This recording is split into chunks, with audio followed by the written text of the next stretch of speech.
moderator today, Stefan Brunner, who is, of course, Senior Project Manager at Fashion Council Germany, but who is also my partner in crime in building this program for the last 4 days. So please give him a warm applause together with the panelists on stage. Hello, everybody. I'm very excited to be the last panel of the day. And yeah, again, I'm Stefan Brunner. I'm the Senior Project Manager at Fashion Council Germany. And yeah, thanks back to Anne. It was always fun to build the program. And yeah, I'm excited to not only be a project manager today, but I'm also very much into human behavior, especially when it comes to communication and consumer behavior, especially in the field of luxury. And that's why I'm super excited to talk with my expert guests today. Please welcome with me Susie Lau. She's a writer, editor, and the creator of Susie's Style Bubble, and since Saturday also a model. Very temporary blip. No, you looked amazing in the William Fan show. And then we have here next to me Calum Knight. He's a digital strategist and creative director. And in case some of you wondered, because of the last name, you're also the son of Nick Knight, the photographer and founder of Show Studio. And Antonio Talarico, he's a senior new business interactive producer at MONOGRID. Please, a warm round of applause for our speakers. Today we talk about unconventional approaches to storytelling, community building, and brand expression. So basically fight the overloaded communication bubble that we are in right now and build relevance for brands and human connections. But before we dive into it, maybe a short intro round. Susie, ladies first. Could you please tell us what's your professional focus at the moment and how you got there? So just a quick nutshell. I'm Susie Lau. I started a fashion blog 20 years ago. It was kind of the 1.0 of self-publishing in fashion. I then went on to work for Dazed in London, magazine, and I've worked for Sister magazine. So I kind of straddle both being a content creator and a journalist and editor in London. So I write for publications like Business of Fashion and Pop. So yeah, that's me. So my current focus is really that, writing for publications, but also content creating for myself. Great. And you're the second time already at Berlin Fashion Week. This is my second time at Berlin Fashion Week. I very much enjoy it because my focus has always been on emerging talent as well. Great. Yeah, thank you for being here. And also, Calum, you've been here already several times. Second time as well? Yeah. Cool. What about you? How did you get into the job where you're at now? Yeah, I mean, I guess really just a deep desire to understand the systems that surround us and how creativity interconnects with those systems, where they need to be kind of amended, where they don't. But yeah, I guess it's like a deep kind of, for me personally, the thing that drives it is like a critical practice and trying to understand actually kind of in its simplest terms how we communicate, how we hold each other, whether it be through creative intention or through digital space or through just conversation. You know, it's like all quite pure and human for me, I think. Yeah, and you do great projects. Maybe what was your favorite project so far, or one that resonates with you? I don't know, they all have ups and downs. It's also hard, I think, to choose a favorite because when they're over, you have this weird relationship with them. But I mean, obviously, spending a year at the Met and delved into those archives with the curators and the conservators was, just an insane amount of knowledge and access that I'll forever be grateful to be able to see fashion in that lens and have that time with them. Mm-hmm. And Antonio, we've talked before, you had already so many stations in your professional life in different areas, not only fashion. Do you want to tell us a little bit about that? Yeah, well, I mean, I stumbled into fashion by way of actually more from the tech side. I think post-COVID, every fashion brand was like, we cannot do anything physical, what can we do digitally, and etc. And from COVID on, 2020, 21, it was really sort of this emergence of fashion tech, which evolved over the last 5 years into. Before it was very much like a semi-gimmicky, let's try this, augmented reality, digital fashion, etc. And now it's a much more, let's say, solidified version. So that's how I stumbled into fashion, and sort of still what I do, like the core of that premise during COVID and fashion realizing that not only the physical part would be important, but also the digital, and just making that bigger and bigger and bigger to the point that now, yeah, we're as busy as we ever been. Yeah. And you're working at MONOGRID and with great brands. Like, could you maybe briefly explain what are the services that you offer? Yeah, it feels like a sales pitch now. No, we're an innovation agency, so anything that is fashion tech, we do.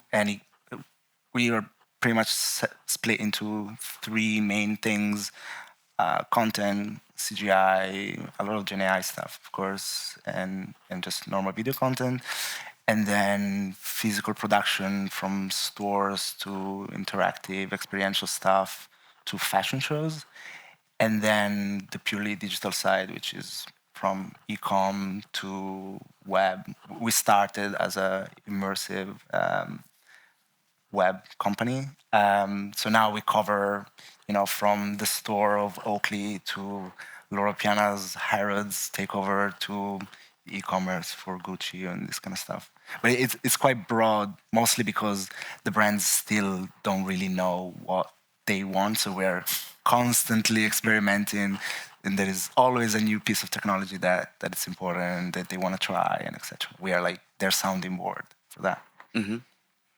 Cool. So we definitely have three experts, and let's dive into the topic. It's about meaningful communication, about creating a momentum.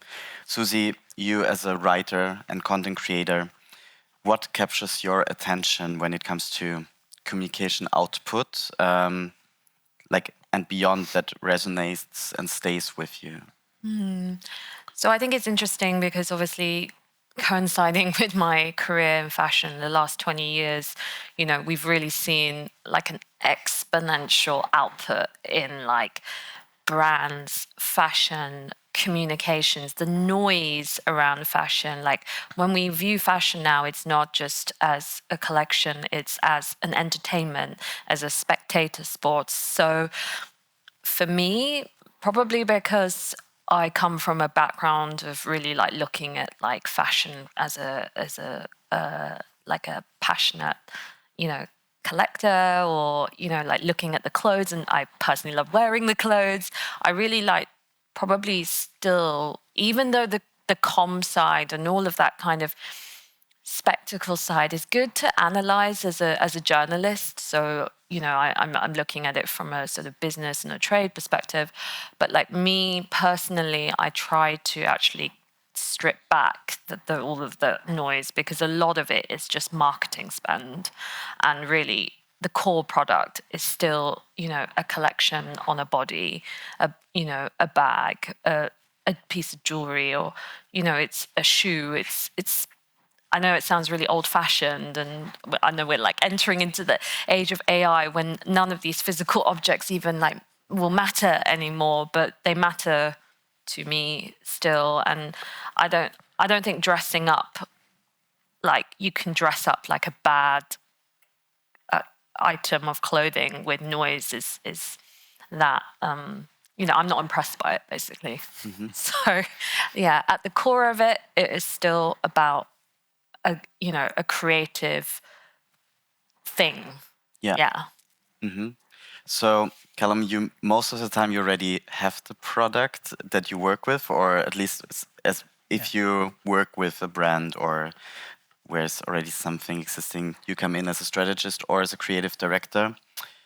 But what's your approach? Maybe you can guide us through your process to maybe support a great product? Yeah, I mean, at the end of the day, like it's normally like the beginning of whatever I do is really about understanding like the intention and the aims and like how something is going to be successful. And luckily in fashion, there's usually quite a kind of clear like combination of things. It could be like normally you are looking, or you're at least working in like some form of craft space. Like at the end of the day, these are skills that are learned, that are trained, and people have their own language within. So how do you want to iterate that language out? Then there is that kind of, what are the aesthetic or the kind of cultural spaces that you want to show up in or speak with, combining those. And then also, there'll be business aims and all of that you go, okay, well, sometimes I'm allowed to kind of question some of the business aims, and that I do, just to make sure, even if they stay the same, like having the ability to say, look, is this the right metric that we want to use? Because if you do all the amazing creative work, do all the fun stuff, but then actually the success of the campaign is being measured in,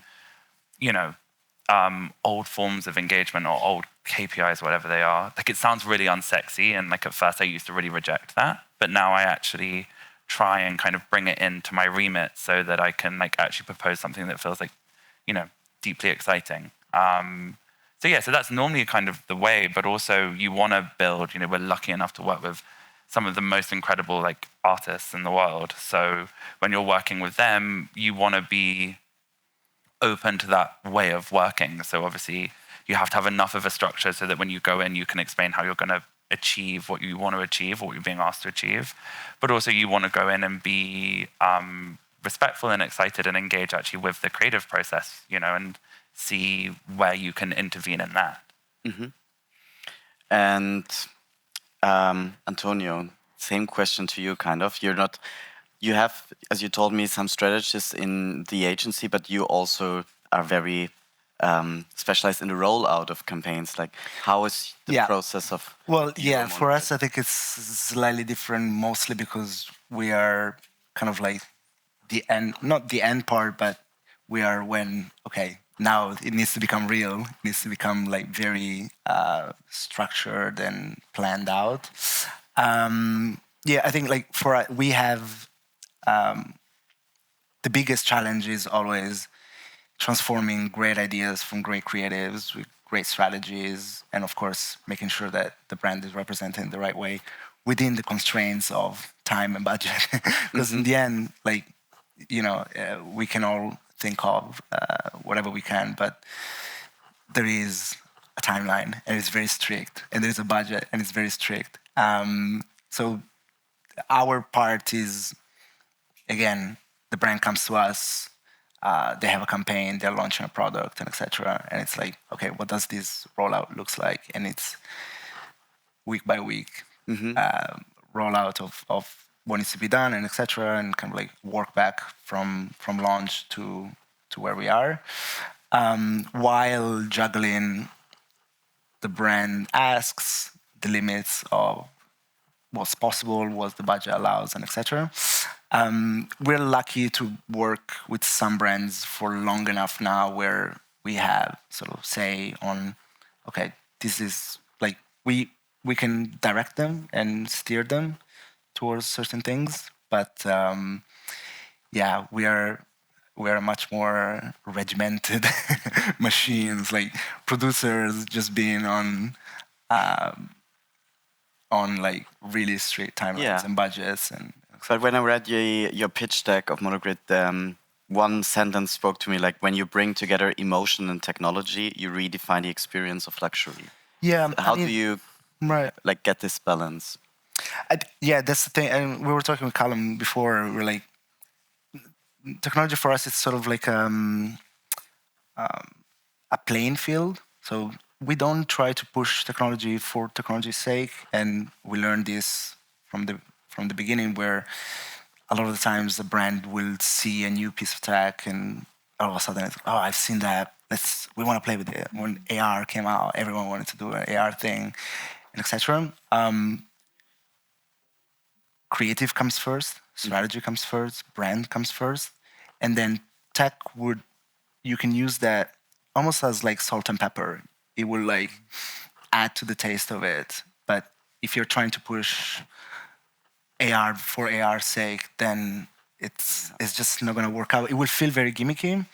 It won't match your brand per se, and you're not per se you're not going to get the results that you want. So oftentimes we try to be like guiding them on that. And I think that's also what made us like more successful than others, let's say, is because we're not just trying to shove it under their throat. Yeah, more like enhancing Yes, rather. if it makes sense, plenty of times it makes sense. There is times that it doesn't, and we're the first ones to say, don't come to us, go to someone else, and we're not the right fit for you now.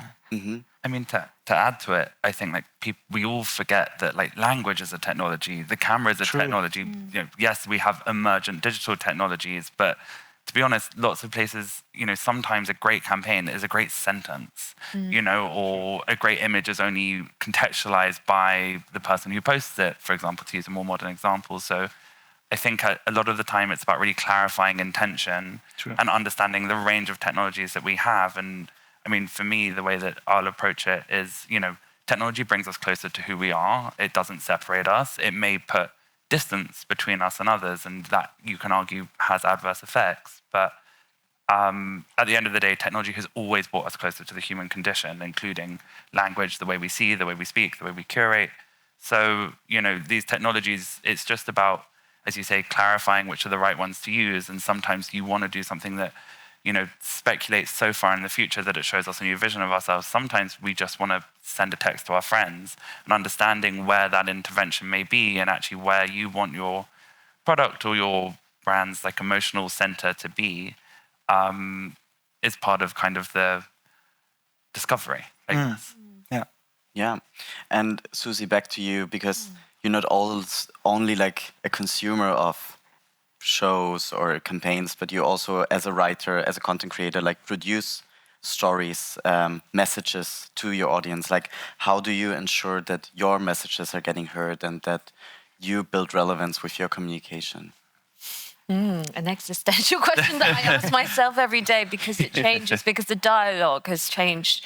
It changes in real time so much now, like that, when I look at the landscape today, obviously we know that we have a lot of, commentators, opinions, and I actually do kind of, second guess myself and constantly, because even though I have experience behind me and like kind of like, I guess, like memories or like actual like real time, real physical experience of collections and fashion, and that doesn't necessarily put me like gives me an advantage. And I always try to look at like how people want to be spoken to, or what people actually, people don't want to be spoken down to, right?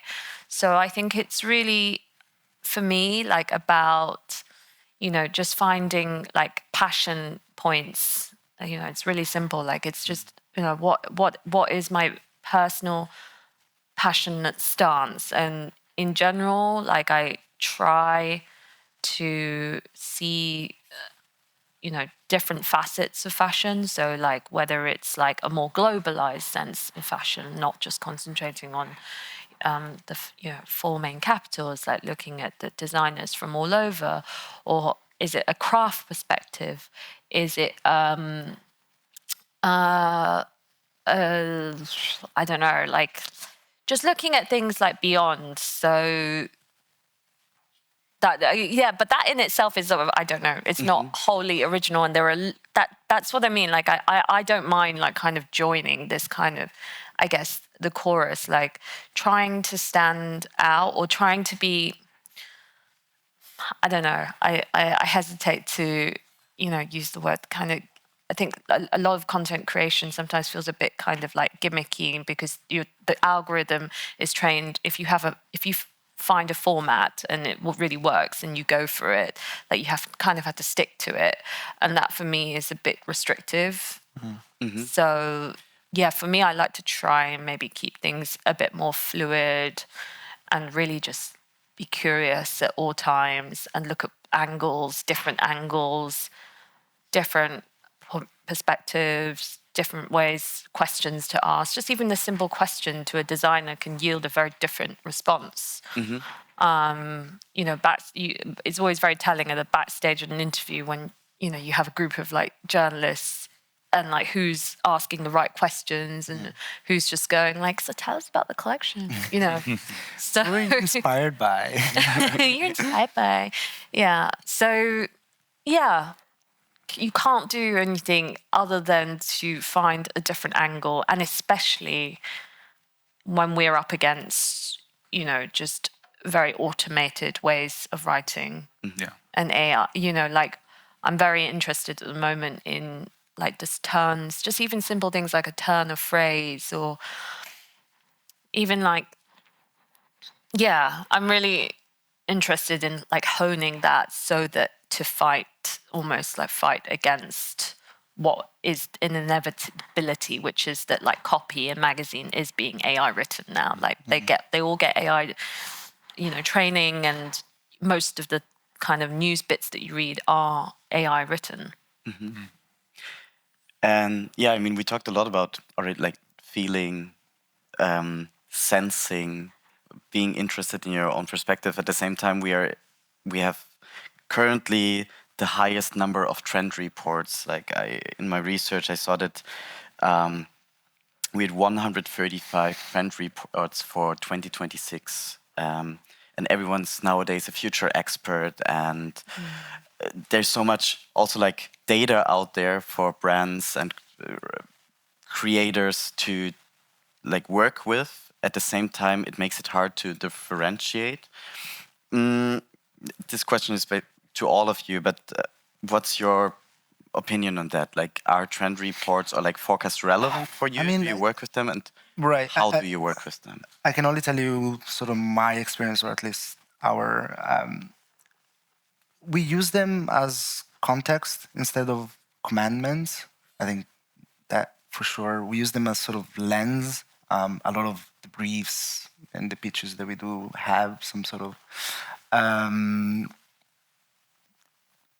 really, really hard, especially as you said, like the scale of it, how fast new ones come out, and you're like, oh, I thought that the new forecast was for this, and then there's a new one and a new one and a new one. It's really hard to build anything sustainable on it. We do use a lot, not trend reports, but data reports. I think like data reports really are useful to understand, kind of like anticipate maybe what's coming next year, etc. I recommend highly to like listen to, I don't know,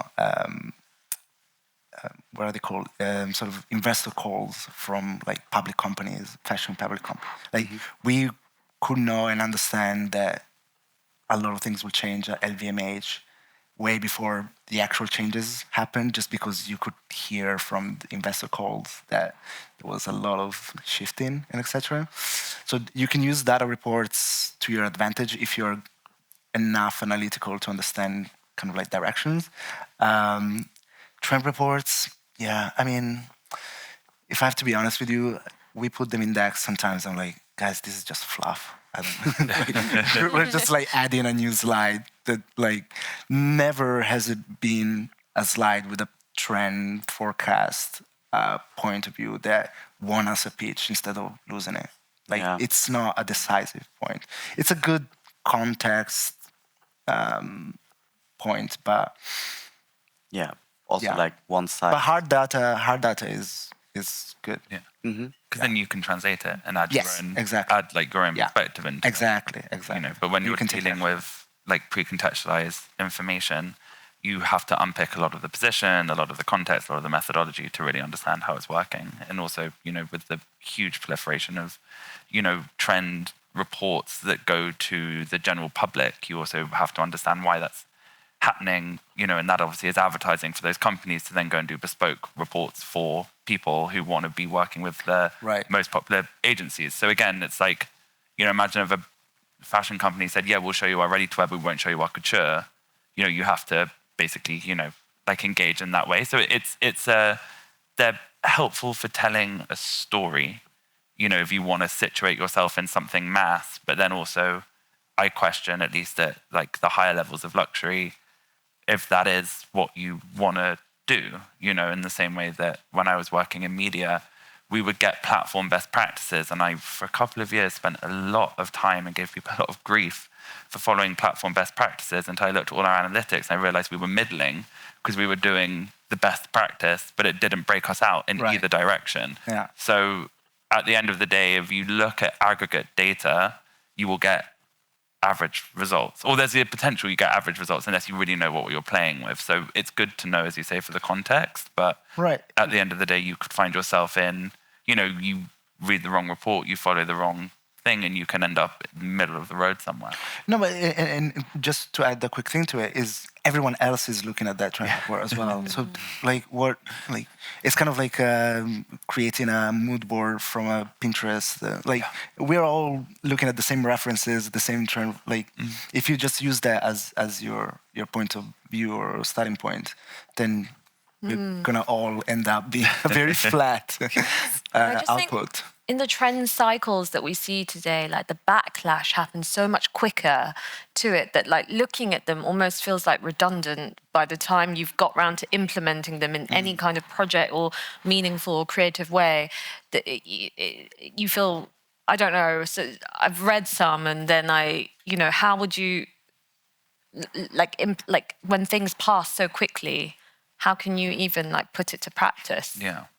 I mean, I personally feel that it's for, or at least, the things that we get access to are speaking of a kind of semi-future past, it's in this weird time space that doesn't quite feel, as you say, possible to apply anywhere apart from to give context to what we already see, which I think probably helps, it doesn't help when you're working in hyper, emergent luxury, which is where, fashion systems start generating, if you think of the mills and the fabrics that produce, all of that is 2 years in advance, roughly, and then brand strategy, you're looking 5 years in advance. So we're already working 5 years in the future at some point. The kind of beginning idea is now people are saying 10.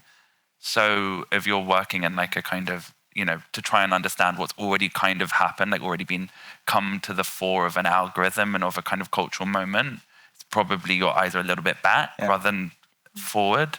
And if that's what you're trying to hold and that's who you're trying to speak to, then great, that's exactly the right report for you.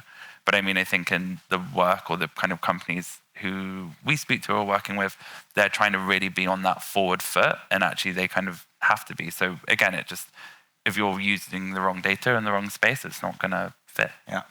Yeah. And I mean, all of you are experts in this, and you especially work with companies, but also you're writing for BOF and other magazines. Well, I have an easier job. I feel like these guys have to look further into the crystal ball, whereas for us as media and commentators, it is about being in the moment and reflecting what we're seeing, passing what we're seeing to either, whether it's to industry or to consumer, so for me, I have an easier job and I can almost be on the ground and see things. So if I travel to Asia frequently and see certain things, and then now suddenly you see it everyone's, I don't know, China maxing or whatever on social media, those are very immediate things to reflect upon, and I think you guys probably have a much harder job. But my question is to that, because also Berlin Fashion Week, for example, is all about emerging designers. Usually they're small to medium-sized businesses. They don't have huge budgets. They also don't have huge teams and really need to focus on their daily operations. At the same time, it's super important to cut through the noise, stay ahead of the whole trend wave.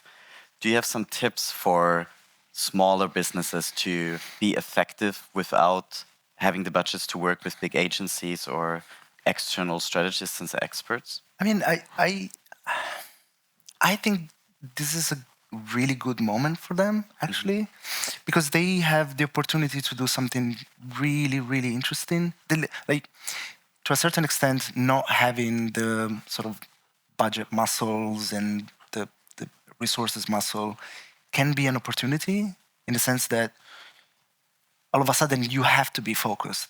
You have to have a few touch points. You have to, because you just can't have, And there is something beautiful and really positive, about really like thought out, smaller amount of touch points, very thought through, and etc.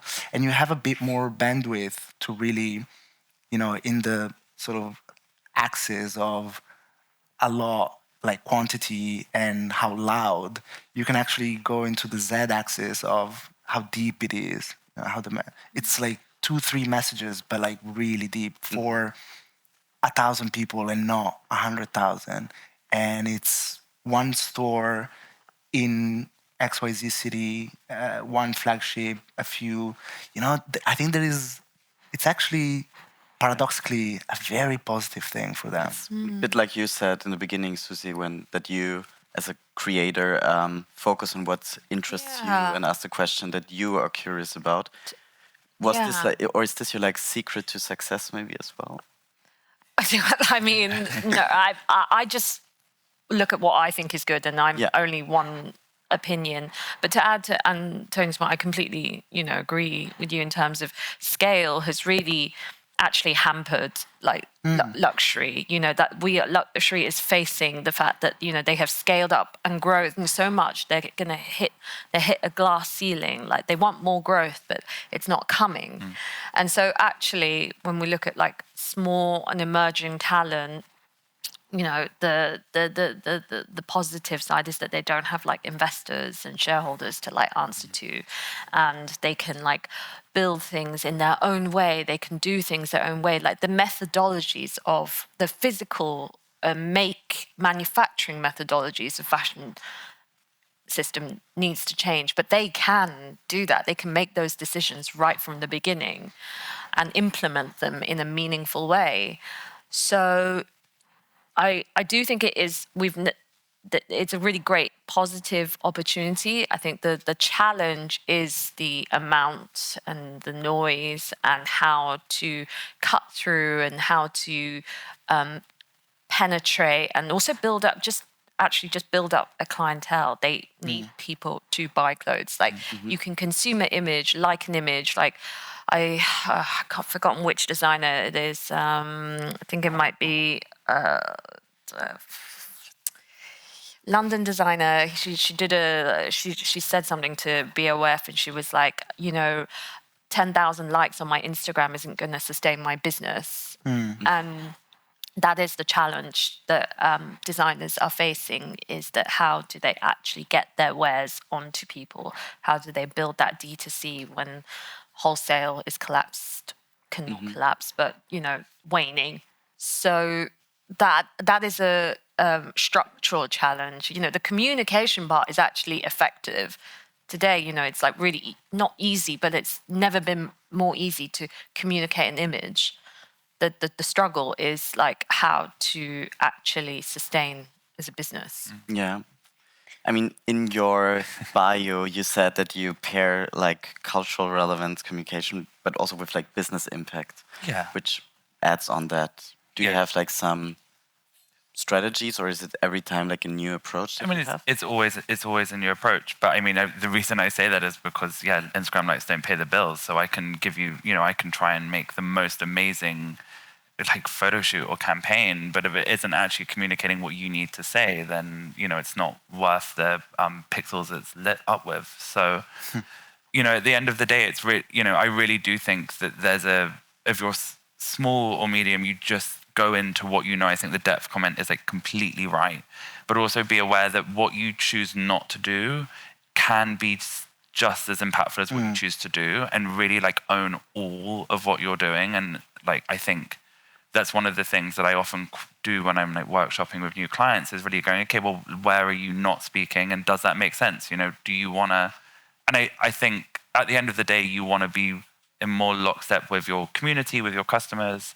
So understanding how are they speaking, what language is that, what aesthetic visual language is that, and what locations are they in, is that, whether that be physical or digital, and then really understanding what's their daily user journey, what's their life, and then where can I intervene in that, and then understand, and then you go, okay, how can I make a campaign? How can I make content? How can I write a Substack? How can I kind of speak to them? Yeah. But it's really, you have to do a kind of, make a big map of the world that you want to be in, and then start to say, okay, well, I think I can make a difference here, or I can make a difference there. You know, sometimes, you know, I do a lot of work on like timing. Like, at what time do you want people to see this? Like, at what time, you know, is it when they're getting dressed? Is it when they're going, you know, going to bed? And sometimes these things sound almost ridiculous, but actually just a lot of it is then backed by kind of, you know, emotions which cut through a lot of the kind of critical, or the critical voice we have in our head. Like, if we have emotional instinct, kind of gut feeling, and then you can kind of trace that back and build strategy with that. I don't know, or maybe I'm just a bit romantic with it, but No, I think because we're running out of time, but maybe to sum it up, it's like, as Antonio said, like using data from reports, but also from your own world, like just knowing your brand, your world, and then use this as a point of view to plan the future and be like very specific about what you want to communicate, who you want to reach, and then you will eventually cut through the noise. And I think it's always a bit of luck to be at the right timing is everything. Yeah, definitely. Well, thank you so much for joining me today, and thank you for joining us. Pleasure. Yeah, Thank you. Have a great end of your day.